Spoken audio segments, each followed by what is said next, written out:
Wow, là c'est beau là.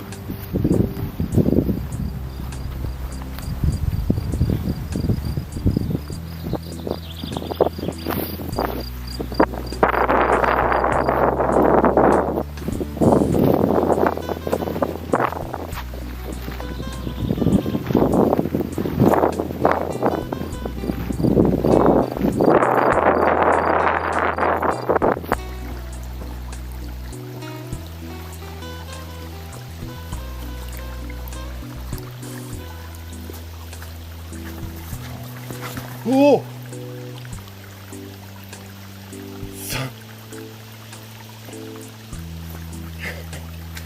sanglier. C'est voir s'il n'y a pas. Là, je regarde.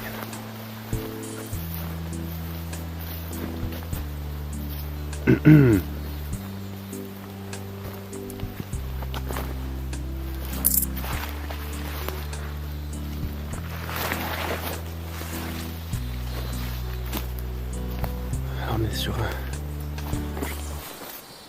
Waouh. Là il y a un paquet de sangliers qui doivent venir.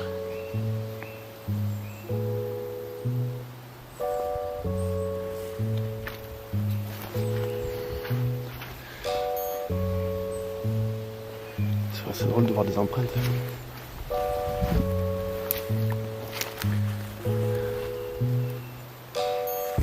Partout là.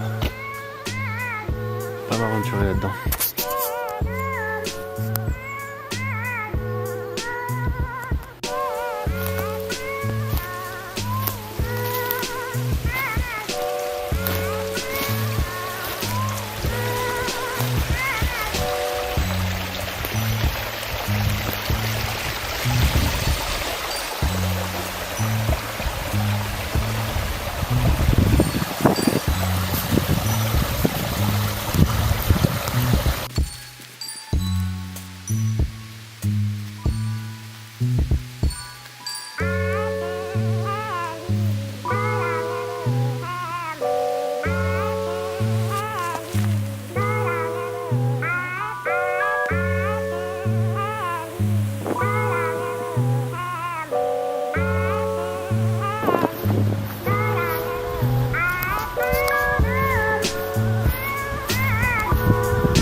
Donc aujourd'hui après la collecte, bon j'ai pas ramassé grand chose, j'étais parti me balader.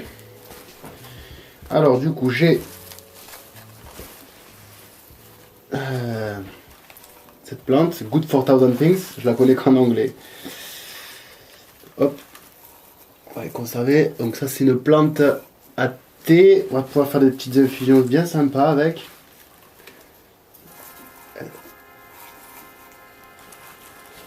Hop, j'ai ramassé un peu des millefeuilles, mince, le nom m'échappe.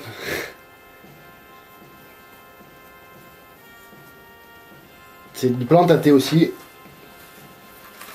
Ça va apparaître de toute façon à l'écran.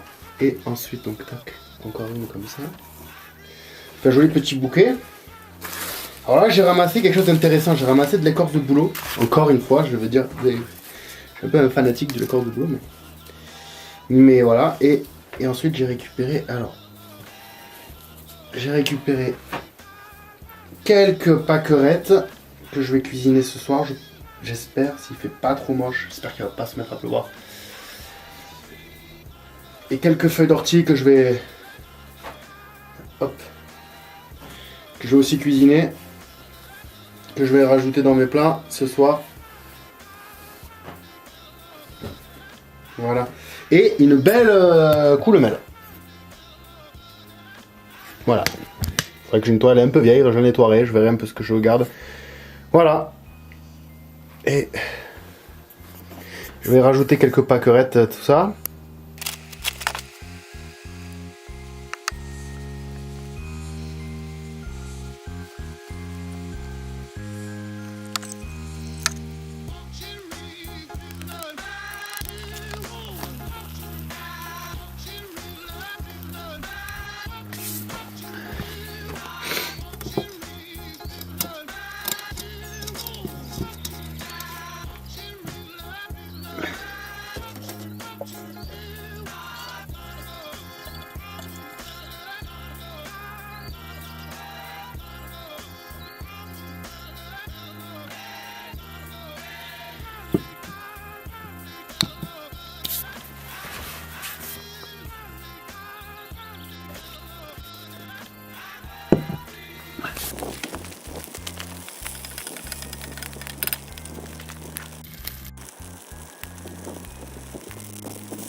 Voilà.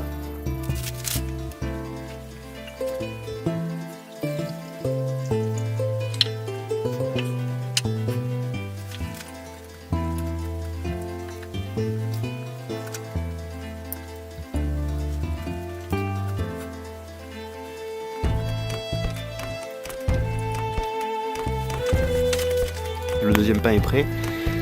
Je vais me faire chauffer un thé. Je pense que je vais faire un thé de menthe peut-être. Menthe sauvage. Voilà.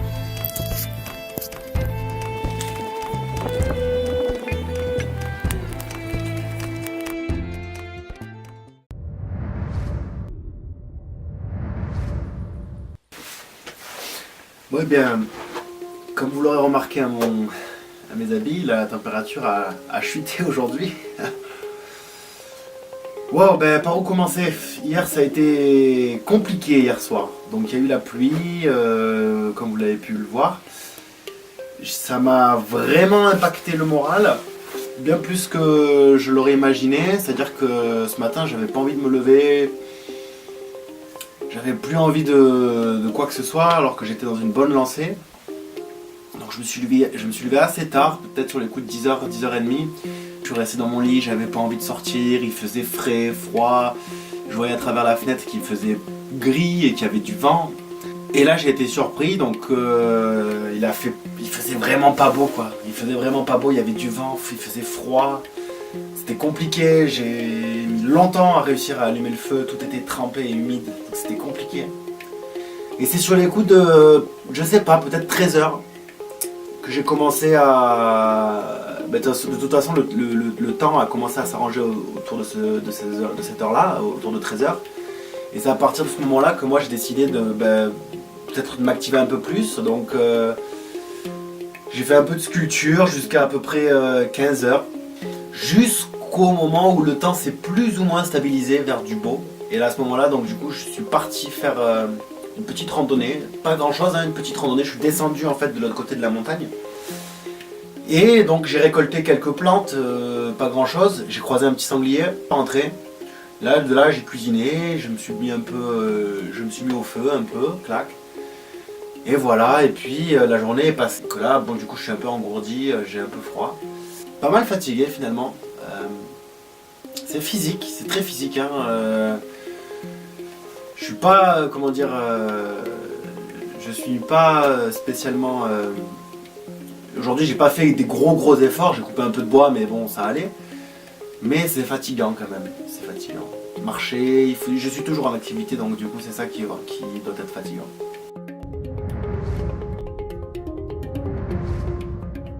Et donc j'ai préféré essayer de regrouper mes pensées sur les cycles biologiques finalement, sur le fait que je ne vis pas avec une montre au poignet ou avec un téléphone depuis maintenant 3-4 jours à peu près. Parce que quand on est arrivé ici avec le couple d'amis qui m'a accompagné, je me suis déjà imposé de ne pas avoir d'heure et de montre.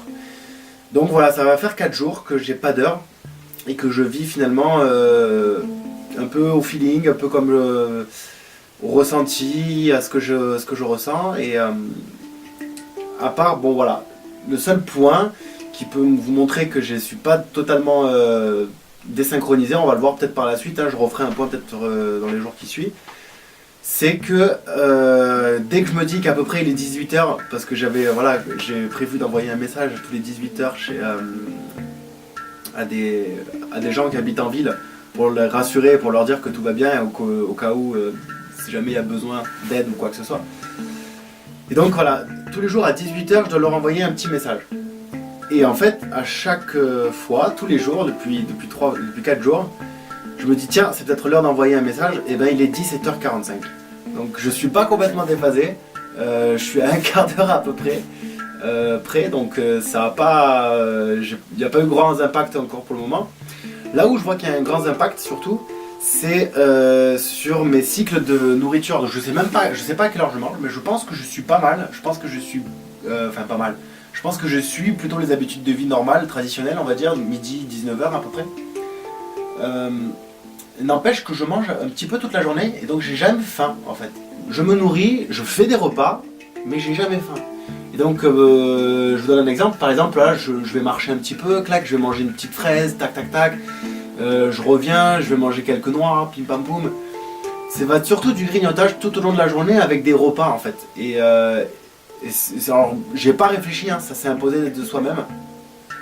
De me faire des repas, c'est peut-être quelque chose que je m'impose finalement parce que je me dis, il me faut des repas, surtout le soir, il me faut un repas un peu consistant. Le midi, je suis moins enclin à me faire à manger un truc un peu consistant, mais le soir, voilà, ce soir par exemple, je me suis fait 2 pains, donc j'ai mangé un pain, un que je garderai pour demain matin, des pommes de terre avec des champignons et je me suis fait du miel, du caramel. Donc bon voilà, ça fait pas mal quoi. Par contre, là où j'ai remarqué qu'il y avait une grande évolution, c'est sur mon état d'esprit. Je suis hyper relax, je n'ai aucune colère et je pense que c'est fortement lié avec ce côté horaire parce que je ne m'impose aucune heure. Dans ma vie de tous les jours que je pourrais me dire voilà j'ai 2 heures pour faire ci ou dans 1 heure il faut que j'ai terminé ou cet après-midi il faut que j'ai fini. Là non, il n'y a pas d'heure. C'est plus ou moins avec le soleil, plus ou moins avec la luminosité je dirais. C'est-à-dire que ouais, c'est vrai que je ressens un vrai apaisement quoi. Je suis pas du tout stressé, il n'y a aucune... Enfin, je sens une vraie différence dans mon rythme de vie. Je prends plus le temps de faire les choses, ça c'est certain. Ouais, je prends beaucoup plus le temps de faire les choses. Et ça c'est intéressant, hein, de voir que le fait d'avoir une heure et donc du coup de pouvoir gérer mieux son heure, en fait ça implique qu'on fasse moins bien les choses, en tout cas personnellement, je parle à titre personnel. À titre personnel, je fais peut-être moins bien les choses avec l'heure. En tout cas, va falloir que je regarde comment ça se passe à mon retour. C'est vraiment pas un rythme de vie qu'on a l'habitude d'avoir. Et il y a même un côté un peu... au tout début, je me souviens, il y avait peut-être même un côté... comment dirais-je en fait, comme un manque. Le fait de ne pas avoir l'heure, c'était un peu comme un manque. Et petit à petit, au bout d'un... Bon alors, c'est très rapide. On s'en détache un petit peu. Et c'est super intéressant. Pardon. Bon, en tout cas, voilà. Moi, je vais faire un petit peu de sculpture, là. Je vais éteindre les caméras. Et puis, on se voit demain. Allez, salut!